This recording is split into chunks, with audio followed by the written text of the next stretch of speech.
नमस्कार, महा डिबेट देख रहे हैं आप। मैं हूं प्रशांत कटारे।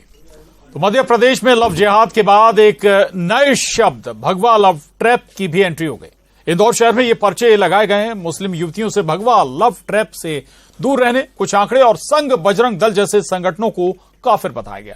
बीजेपी के आरोप कि लव जिहाद जैसे षड्यंत्रों को ये छुपाने की कोशिश है। हम तमाम पहलुओं पर करेंगे चर्चा इस मसले की, लेकिन पहले रिपोर्ट दिखाते हैं आपको।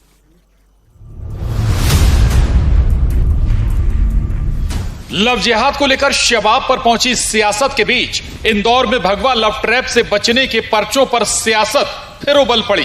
पर्चों में मुस्लिम युवतियों को हिंदू युवाओं से दूर रहने, उनके जाल में ना फंसने की अपील की गई है। इतना ही नहीं, संघ और बजरंग दल को काफिर बताया गया है। जवाब संस्कृति मंत्री उषा ठाकुर और भोपाल सांसद का आया कि ये अंदरूनी तौर पर एक संगठन पर प्रतिबंध लगता है तो कई और खड़े हो जाते हैं। ये तो राक्षसी वृत्तियां हैं, ये इसी प्रकार से बढ़ेंगे। लेकिन सनातन धर्मी सदैव आगे आकर के इन पर विराम लगाते रहे हैं और लगाते रहेंगे। ये बात ये तब उठा रहे हैं जब हम लाखों प्रमाणों के साथ इस बात को सिद्ध कर चुके। केरल फाइल हो, कश्मीर फाइल हो, और उसके भी पहले विगत 25 वर्षों से मय तथ्य प्रमाण के, तभी तो धर्मांतरण कानून इतनी सख्ती से बनाना पड़ा। तो ये तो देखा देखी नकल कर रहे हैं और अपने षड्यंत्रों को छुपाने के लिए इस प्रकार की बात कर रहे हैं। इससे पहले इंदौर से आए वीडियो ने भी सवाल खड़े किए। ऑनलाइन ऑर्डर नहीं होता, अगर आपको खाना खाने जाना है तो क्यों नहीं करना था ऑनलाइन ऑर्डर? आपको एक गैर मुस्लिम गैर महरम के साथ जाके खाना खाना है, बट आपको ऑनलाइन ऑर्डर नहीं करना है। You are wearing hijab, but you are not following the law, the Islam. मैं आपको इस्लाम बता रहा हूँ। I am not the right person to tell you the law, but I am the person who can tell you about the Islam. Okay, don't down the Islam. Okay, I am telling you, ठीक है? No one will allow you to let down the Islam, ठीक है? तो आप अच्छे से समझे, आप अच्छे से समझे, ठीक है?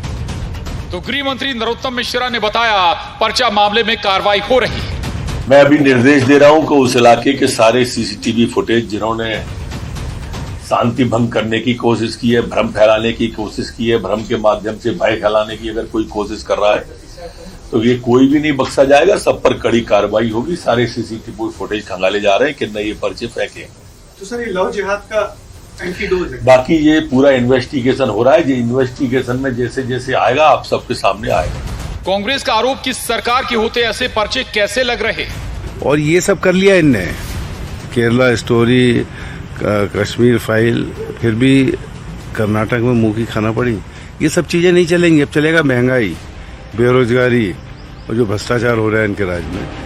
आमतौर पर लव जिहाद जैसे शब्द सियासत के केंद्र में रहे हैं, लेकिन इंदौर में लगे पर्चों में आंकड़ों के साथ भगवा लव ट्रैप बताया जाना, इंदौर में ही हिंदू युवा की पिटाई, ये दोनों घटनाक्रम किसी नए प्रोपेगेंडा का हिस्सा भी हो सकते हैं।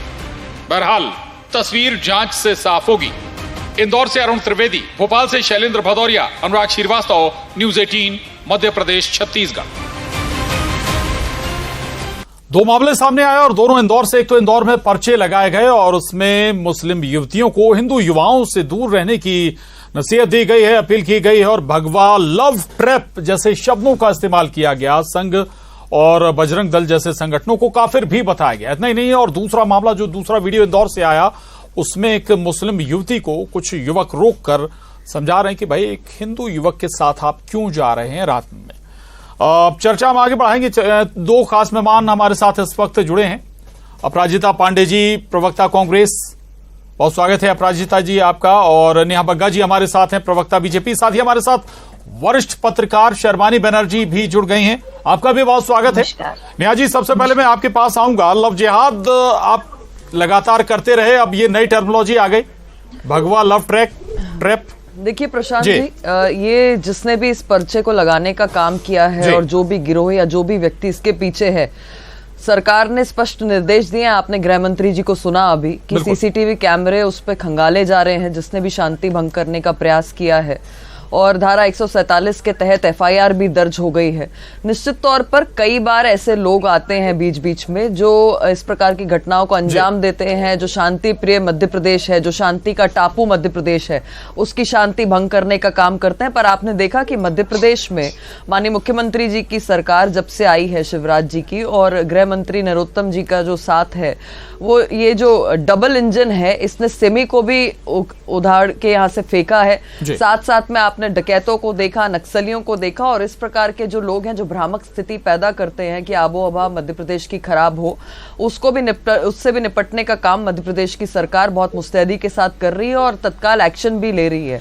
और पुराना हमारा ट्रैक रिकॉर्ड भी दिखाता है कि किस तरीके से हमने इन लोगों का सफाया किया है। जहां तक आपने टर्मिनोलॉजीज की बात की, तो देखिए मुझे तो शर्म आती है कि PC शर्मा जी कांग्रेस पार्टी के पूर्व में मंत्री रहे हैं, आज वर्तमान में विधायक हैं।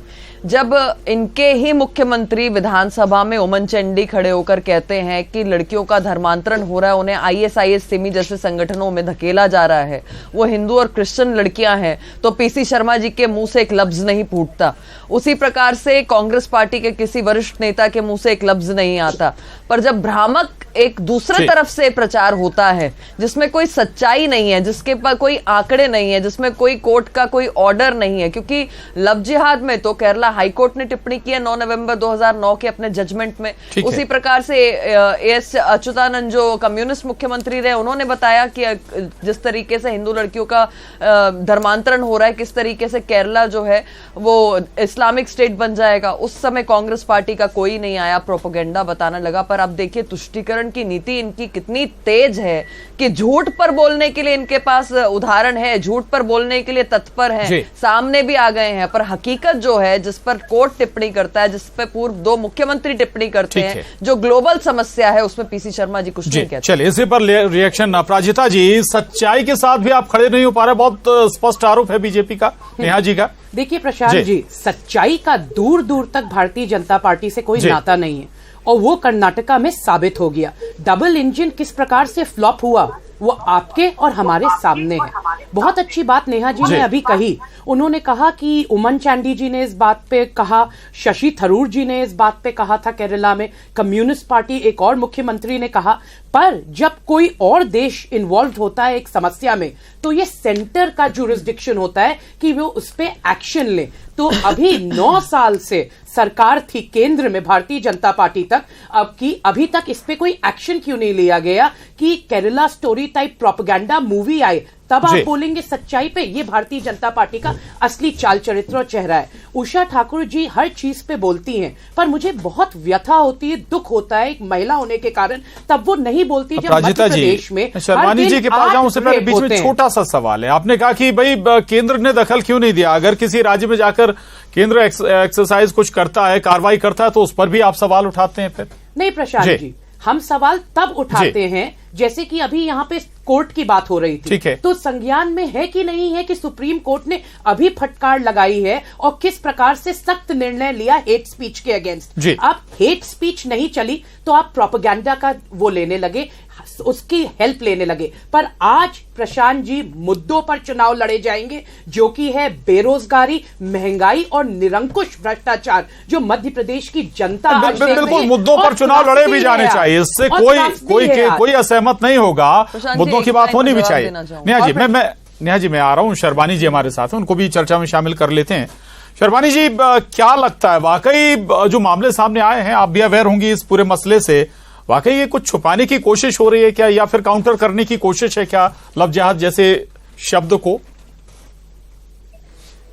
जी मुझे बिल्कुल यही लगता है कि क्योंकि बहुत समय से लव जिहाद आज की बात नहीं है, काफी सालों से लव जिहाद एक तरह का मुद्दा बना हुआ है, एक तरह की कड़वी सच्चाई है हमारी सोसाइटी की। एक बहुत ही पवित्र चीज होती है प्रेम किसी रिश्ते के लिए, और उस रिश्ते को, उस प्रेम को इस्तेमाल करके किसी खास मकसद से किसी तरह का रुख मोड़ना एक मतलब निंदनीय विषय है। तो मुझे लगता है कि अब एक उस चीज को एक मुद्दे को भटकाने के लिए कह सकते हैं या काउंटर करने के लिए, जैसा आप कह रहे हैं, मुझे भी यही लगता है कि इसी तरह से ये जो ट्रैप वाली चीज है वो सामने आ रही है। क्योंकि जैसा कि नेहा जी ने कहा, मैं उस बात से काफी सहमत हूं कि इसका कोई फैक्ट्स नहीं है हमारे पास, कोई फिगर्स नहीं है हमारे पास। तो अचानक से ही किसी एक चीज को हवा बनाना, और सोशल मीडिया के जमाने में खासतौर पे ये बहुत आसान हो गया है कि किसी चीज का हाइप हम बहुत जल्दी बना देते हैं बिना फैक्ट चेक किए। तो एज ए जर्नलिस्ट मुझे लगता है कि पहले तो जनता को और लोगों को फैक्ट चेक की तरफ ध्यान देना चाहिए, सच की तरफ ध्यान देना चाहिए कि सच क्या है, क्या वाकई ऐसा हो रहा है, या जस्ट एक माहौल खड़ा करने के लिए, एक डिबेट खड़ा करने के लिए, एक माहौल खराब करने के लिए इस तरह की बातचीत जो है एक खड़ी की जा रही है। वो थोड़ा सोचना चाहिए हमें। जी बिल्कुल। नेहा जी, दो बातें। एक तो ये कि भाई स्पष्ट अपराजिता जी कह रही हैं कि भाई दिख भी गया कि भाई द कश्मीर फाइल्स हो या द केरला स्टोरी हो, कर्नाटक ने बता दिया कि हकीकत क्या है। दूसरा लेकिन ये कि जो जिस मामले का आप जिक्र करेंगे कि जांच होगी, किस किस एंगल पर जांच आगे बढ़ेगी, थोड़ा सा भी बताइएगा। देखिए प्रशांत जी, जैसे मैंने कहा कि इस प्रकार के कोई तथ्य जो हैं पब्लिक प्लेटफॉर्म पर नहीं है जिस तरीके से लव जिहाद के हैं। ठीक है। तो ये किसने आबो हवा झूठी ये जो प्रयास किया है और खराब करने का प्रयास किया आबो हवा, ये किसके प्रयास हैं उनको बाहर निकाला जाएगा। ये व्यक्ति है या संगठन है उसको बाहर निकाला जाएगा। इसके पीछे किसका हाथ है उसको बाहर निकाला जाएगा, उसकी जांच होगी। पर देखिए जो तथ्य हैं, जो सत्य है, उसको कांग्रेस स्वीकार नहीं करना चाहती। वहां पर अपराजिता जी की जो महिला वाली आत्मा है वो शांत हो जाती है, वो कहीं पर सो जाती है, वो कहीं पर मर जाती है। और मैं ये पूछती हूँ कि जब वो कहती है कि सेंट्रल एजेंसीज क्या कर रही थी, तो ये भांडा फोड़ने का काम सेंट्रल एजेंसीज ने किया है। और स्टेट का जो कानून व्यवस्था है वो स्टेट सब्जेक्ट होता है। और ये तो कांग्रेस पार्टी बहुत चीख चीख के अनेकों मसलों पर आकर सामने बाहर कहती है ये। पर एक बात बहुत स्पष्ट है कि कांग्रेस अपने ध्रुवीकरण के लिए उस हद तक जा सकती है कि मध्य प्रदेश बर्बाद हो जाए, मध्य प्रदेश डूब जाए। और पूर्व में भी हमने देखा है कि जिस तरीके से कांग्रेस की जब जब सरकारें रही हैं, चाहे 15 माह की कमलनाथ जी की सरकार हो, खुद इनके मंत्री उमंग सिंगार बाहर आकर कह रहे थे कि कमलनाथ जी और दिग्विजय जी के पूरे प्रश्रय में भ्रष्टाचार चल रहा है।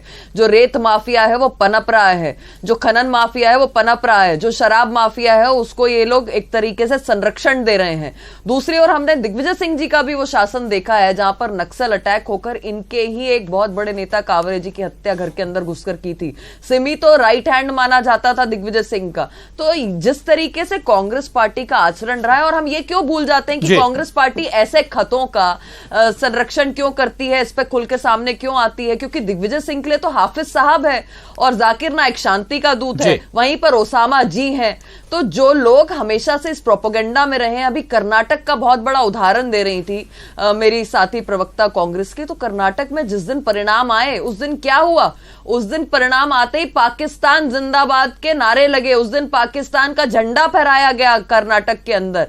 और यही झंडा तब फहराया गया था जब मध्य प्रदेश से भी राहुल गांधी की यात्रा निकल रही थी। और खुद इनके जो नेता प्रतिपक्ष है गोविंद सिंह, उसने स्वीकारा था कि हां राहुल गांधी की यात्रा में पाकिस्तान जिंदाबाद के नारे लगे हैं।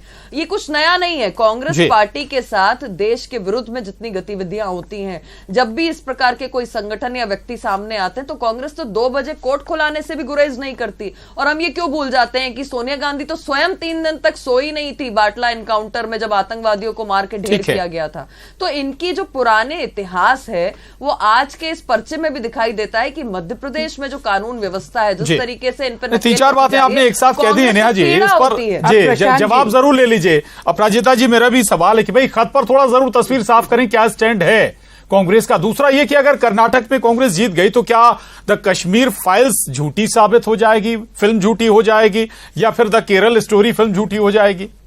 हार जीत लगी रहती है ना। अब देखिए प्रशांत जी, हिमाचल में भी डबल इंजन फेल रहा, कर्नाटक में भी डबल इंजन फेल रहा, और जो तस्वीर सामने आई है वो ये है कि मोहब्बत की दुकानें खुल चुकी हैं नफरत के बाजार में। ये स्टोरी क्लियर हो गई है। नेहा जी अभी बड़ी बड़ी बातें कह रही थी, तो मैं उन्हें बताना चाहती हूं वो ध्यान रखे अभी भारतीय जनता पार्टी की अंतरकलह किस प्रकार हर दिन हमारे सामने आ रही। अरे 3 कैबिनेट मंत्री कह रहे हैं हम इस्तीफा दे देंगे। आप कांग्रेस की क्या बातें करती है? 2018 में भी मध्य प्रदेश की जनता ने कांग्रेस पार्टी को चुना था, कमलनाथ जी की सरकार को चुना था, और 2023 में भी आप देखेंगी वही परिणाम सामने आएगा। और जो मैं समझाने की कोशिश कर रही थी वो ध्यान से सुनिए प्रशांत जी, जिसमें जनता भी समझ पाए। स्टेट का सब्जेक्ट होता है लॉ एंड ऑर्डर, निश्चित रूप से होता है, पर जब इस प्रकार की समस्या आती है जिसमें एक दूसरी कंट्री, दूसरा देश इन्वॉल्व होता है, तो वो सेंटर का सब्जेक्ट होता है, कानून का सब्जेक्ट सेंटर का होता है, तब इस बारे में बात की जाती है। This is a constitutional provision. ये मैंने कांग्रेस पार्टी या भारतीय जनता पार्टी ने नहीं बनाया है, तो इस पे विवाद नहीं हो सकता। ये सेंटर का ही जुरिस्डिक्शन होता है, नॉट द स्टेट। जब बार बार आपको कहा शशि थरूर जी ने, उमन चांडी जी ने, जब आपको कम्युनिस्ट पार्टी के मुख्यमंत्री ने कहा, तब भी 9 साल भारतीय जनता पार्टी ने कुछ नहीं किया केरला की लड़कियों के लिए। यह है भारतीय जनता पार्टी का असली चाल चरित्र और चेहरा। और जो मैं आपको पहले भी कहना चाह रही थी प्रशांत जी, मुझे अपनी बात कंप्लीट करने दीजिएगा। उषा ठाकुर जी तब क्यों नहीं बोलती जब रोज 8 रेप के केसेस सामने आते हैं मध्य प्रदेश में? उषा ठाकुर जी तब क्यों नहीं बोलती जब ढिंडोरी में जब आप प्रेगनेंसी टेस्ट मांगा जाता है और महिलाओं का असम्मान किया जाता है? अभी हाल ही में प्रशांत जी आपको भी पता होगा किस प्रकार मुख्यमंत्री कन्यादान योजना में नकली टीवी तक बांट दिए सागर में। अरे आपके पीडब्ल्यूडी मिनिस्टर गोपाल भार्गव जी का क्षेत्र है, कुछ नहीं बोली तब महिला सम्मान के लिए आगे कोई नहीं बढ़ता। यह है भारतीय जनता पार्टी का असली चाल चरित्र चेहरा। ये बड़ी बड़ी बातें करती है कि मेरी आत्मा सो गई। आत्मा भारतीय जनता पार्टी की सो नहीं गई है, महिलाओं के लिए आपकी आत्मा है ही नहीं, तभी तो वुमेन्स रिजर्वेशन आज तक अटका पड़ा हुआ है। मेजॉरिटी आपकी सेंटर में पास करके दिखाइए ना, अगर आप महिलाओं का सम्मान चाहती, महिलाओं को आगे बढ़ाना चाहती। और एक और चीज प्रशांत जी, उषा ठाकुर जी तब भी नहीं बोलती जब उमा भारती का असम्मान भारतीय जनता पार्टी में हर दिन होता है, तो वो अपने महिला कंपैट्रियट के साथ भी नहीं खड़ी होती। ये है भारतीय जनता पार्टी का असली चाल चरित्र और चेहरा। देखिए प्रशांत जी, सब बातें की अपराजिता जी ने, पर जिन महिलाओं को प्रताड़ित किया गया उस पर एक्शन केरला में क्यों नहीं लिया गया? और शशि थरूर की भी बात करी थी, तो शशि थरूर जी ने तो स्वयं ट्वीट करके सुषमा स्वराज जी से मदद मांगी थी कि मेरी कॉन्स्टिट्यूएंसी की कुछ माएं आई हैं, वो बता रही हैं कि उनका धर्मांतरण उनकी बेटियों का कर दिया गया, छल से उनका विवाह किया गया और उन्हें अफगानिस्तान भेज दिया गया है, कृपया करके उनको वापस लाया जाए। इस पे अगर काम करने का किसी ने साहस दिखाया है तो मोदी जी की सरकार ने दिखाया है। मैं ये पूछती हूं कि ये बार बार प्रोपेगेंडा क्या रचते हैं? पीएफआई को बैन करने का काम किसने किया? जिस एसडीपीआई के साथ ही आज भी चुनाव लड़ने के लिए तैयार थे, जिसके अध्यक्ष से लेकर उपाध्यक्ष ने खुलेआम तौर पर स्टेटमेंट दिया कर्नाटक चुनाव से पूर्व में, अपराजिता जी उसका सत्य सामने नहीं रखेंगी। अपराजिता जी ये नहीं बताएंगी कि आज आतंकी हमलों की भारत में स्थिति क्या है। आपको याद होगा जब यूपीए की सरकार थी केंद्र में मनमोहन जी की, तो क्या लखनऊ, क्या कर्नाटक, क्या मैंगलोर, क्या बैंगलोर, क्या बंगाल, हर जगह ये लिखा रहता था। आप हमारा भी बचपन ऐसा ही निकला है कि फलाने पार्क में मत जाना, वहां पर वो टिफिन रखा होगा, वहां पर वो बॉम्ब फूट जाएगा। पूरा देश कहीं ना कहीं आतंकी हमलों से दहलता रहता था। आज ये अंतर आया है। मैं ये कहती हूं कि मुद्दा जो है अनेकों बार आपको अनेक अवसर मिलेंगे, पर जहां पर महिलाओं की और इस प्रकार के प्रोपेगेंडा की बात आती है, देश की या हमारे प्रदेश की बात आती है, तो वहां पर अपनी ओछी राजनीति छोड़कर कांग्रेस पार्टी के साथ आतंकियों के साथ खड़े रहते हैं सदैव। ठीक है, बड़ी बात कही है नेहा जी ने। इस पर एक छोटा सा कमेंट। दूसरा ये कि वाकई सॉफ्ट कॉर्नर होता है क्या पर्टिकुलर एक समुदाय का, अगर कर्नाटक में जीत के बाद कुछ विशेष नारे लग जाएं तो? सॉफ्ट कॉर्नर हमारा हमेशा कांग्रेस पार्टी का महिलाओं का इसके प्रति राय। बहुत बड़ी बात कही ना नेहा जी ने, तो मैं भी उनको बड़ी बात से उत्तर देना चाहती हूँ। ये आतंकी हमलों की बात कर रही थी। भारतीय जनता पार्टी वो एकमात्र पार्टी है और नरेंद्र मोदी जी एकमात्र प्रधानमंत्री है जिनके अंडर 44 सीआरपीएफ जवानों की मौत हो गई। सत्यपाल मलिक ने इसका सच उजागर किया। अरे हमें आप क्या राष्ट्रवाद सिखाएंगे? हमने तो पाकिस्तान के 2 टुकड़े कर दिए थे, भूगोल बदल दिया इंदिरा गांधी जी ने। और एक और चीज, 40,000 लड़कियां गायब हुई है प्रशांत जी मात्र 5 सालों में गुजरात में। गुजरात फाइल्स कब बना रही भारतीय जनता पार्टी, और उसका सच भी उजागर करे। इनकी आत्मा मर जाती है जब जल्दी में शर्मानी जी के पास जाऊंगा, काफी देर कोई बात नहीं की। देखिए जब कांग्रेस में कोई बात प्रकार के नहीं की। तथ्य देती ठीक है है ना, जब कांग्रेस इस प्रकार के तथ्य देती है तो मुझे अफसोस होता है जब वो जवानों को लेकर प्रश्न उठाती है, क्योंकि राजीव गांधी भी हमारे देश के प्रधानमंत्री रहे। क्या ये मान लें कि राजीव गांधी जी के साथ जो जिस तरीके से हत्या हुई थी, ये कांग्रेस पार्टी का कोलैप्स था, कांग्रेस पार्टी की इंटेलिजेंस फेल हो गई थी, कांग्रेस पार्टी ने जानबूझ के कृत्य करवाया था? ये अपने आप में उत्तर देता है और दर्शक आपकी बहुत समझदार है। चल ठीक है शर्वानी जी, मैं फिर मसले पर लौटता हूं जहां से हम लोगों ने चर्चा शुरू की थी। दरअसल दो मसले सामने जिनका हम जिक्र भी कर रहे थे, एक वो लेटर भी था और एक वीडियो भी आया था। कहीं ये कोई वाकई कोई प्रोपेगेंडा तो नहीं तैयार हो रहा? युवा सड़क पर उतरते हैं, एक हिंदू युवक के साथ एक मुस्लिम युवती बैठी है, उसे परेशान किया जा रहा है, मारपीट भी हुई युवक के साथ। प्रशांत जी, सबसे वही जो मैंने आप पहले कहा, मैं वही अपने बात को थोड़ा आगे बढ़ाना चाहूंगी कि जिस तरह के वीडियो सामने आते हैं, हम उस वीडियो के एक वीडियो के जरिए हम ये नहीं कह सकते कि ये सच है, क्योंकि आजकल बहुत ज्यादा फिल्मिंग कर सकते हैं हम, स्क्रिप्ट बना के वो चीज बना के और वो चीज ला सकते हैं आगे। बिल्कुल। और इसीलिए सबसे ज्यादा जरूरी है कि बजाय किस पार्टी की क्या गलती है, हमें इस बात पर फोकस करना चाहिए कि वो कौन है जो इस तरह के वीडियोस बनाकर इस तरह का एक जहर घोलना चाहते हैं युवाओं के दिल में, युवाओं के मन में। और जो एकता की हम बात करते हैं, अनेकता में एकता की बात करते हैं हम, हमारा भारत देश उसी लिए जाना जाता है। तो मुझे लगता है कि इस वक्त अपने मेरे किसी के ऊपर उंगली उठाने से, हालांकि शर्वानी जी जो वीडियो जिसका हम जिक्र कर रहे हैं उसमें युवक पर जानलेवा हमला भी किया गया, उसे घायल भी किया गया। जी, तो मैं यही कह रही हूँ कि उस बात की निष्पक्ष जांच होना बहुत ज्यादा जरूरी है प्रशांत जी, क्योंकि अभी मुद्दा यही है कि क्या ये सच है या नहीं, है ना। हमें सबसे ज्यादा तो पता लगाने की ये ज्यादा जरूरत है कि क्या ये सच है या नहीं। अगर ये सच है तो ये वाकई बहुत गंभीर विषय है कि जानलेवा हमला हो रहा है, इस तरह से हमले किए जा रहे हैं और ये युवाओं को भटकाव के रास्ते में ले जा रहा है। तो बजाय हम एक दूसरे पर उंगली उठाने के इस वक्त जरूरत है कि एकजुट होकर सबसे पहले समस्या को गंभीरता से लिया जाए और उसका एक समाधान ढूंढा जाए। ठीक है अपराजिता जी, इन मसलों पर आप बात करने या फिर कांग्रेस बात करने को तैयार नहीं होती। ये वीडियो क्या हम झुटलाते हैं जिनमें शिकायत भी हुई है, चाकुओं से हमला हुआ है युवक पर? नहीं प्रशांत जी, कांग्रेस हर मसले पे हर मुद्दे पे बात करती है, पर वो बात नहीं करती जो मैंने आपको कहा ना, जिस प्रकार के समाज का हम निर्माण करना चाहते हैं। हम विष नहीं घोलना चाहते, हम समाज में ऐसी स्थिति नहीं पैदा करना चाहते कि जिसमें सिर्फ विष घोले और मुद्दों से ध्यान भटके। बस मैं एक चीज से अपनी बात को विराम दूंगी प्रशांत जी, बिल्कुल आखिरी कमेंट नेहा जी, काफिर बताया गया है संघ और बजरंग दल को। सुरक्षा आखिरी कमेंट, एक भी प्रावधान नहीं है इस बजट में। इसमें जो लोग शामिल थे, जो मैंने पूर्व में भी कहा, मैं फिर से मुद्दे पे आ जाती हूँ क्योंकि अपराजिता जी तो मुद्दे से लीक से हटके पूरी इन्होंने डिबेट करी है। इसमें जो तौसीफ था या शाहिद अली जो इसमें संलिप्त था, शादाब था, इन सब के प्रति जो है एफआईआर दर्ज हो गई है। और जिस तरीके से इन्होंने षड्यंत्र करने का काम किया है, इंदौर में जो वातावरण खराब करने का काम किया है, निश्चित तौर पर सरकार जो है इन्हें सलाखों के पीछे ही भेजेगी और इसके पीछे के वाकई जो माहौल खराब कर रहा है उसके खिलाफ एक्शन भी होना चाहिए, फिर वो किसी भी वर्ग से, किसी भी समुदाय से, किसी भी जाति से हो। माफी चाहूंगा, डिबेट को यहीं थामेंगे। शर्वानी जी, नेहा बग्गा जी, अपराजिता जी, बहुत धन्यवाद चर्चा में शामिल होने के लिए। डिबेट में इतना ही।